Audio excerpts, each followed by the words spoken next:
সাকিব আল হাসান একজন দেশদ্রোহী। কোনোদিন কোনো খেলায় তার কোনো সম্পৃক্ততা আমরা দেখতে চাই না।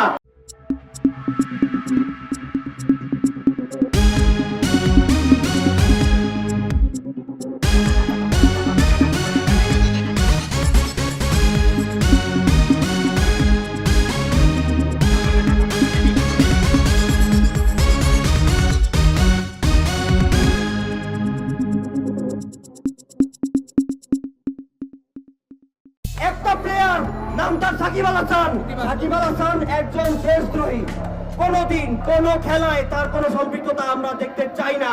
না, আমার মতে সাকিবকে আমরা টিকেটে দেখতে চাই না। দেশে এত বড় একটা সংগ্রাম হয়ে গেল, অথচ সাকিব আল হাসানের মুখে কিছুই শোনা গেল না।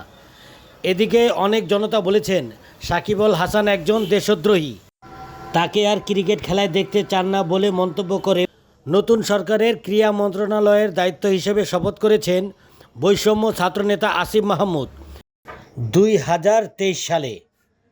সাকিব আল হাসানের বিষয়ে ফেসবুকে একটি পোস্ট করে লিখেন, সাকিবের মধ্যে লিডারশিপ জিনিসটা নাই বলায় খেপার কিছু নাই।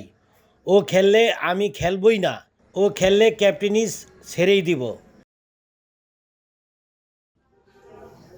এসকে দাস, সচেতন খবর, ঢাকা।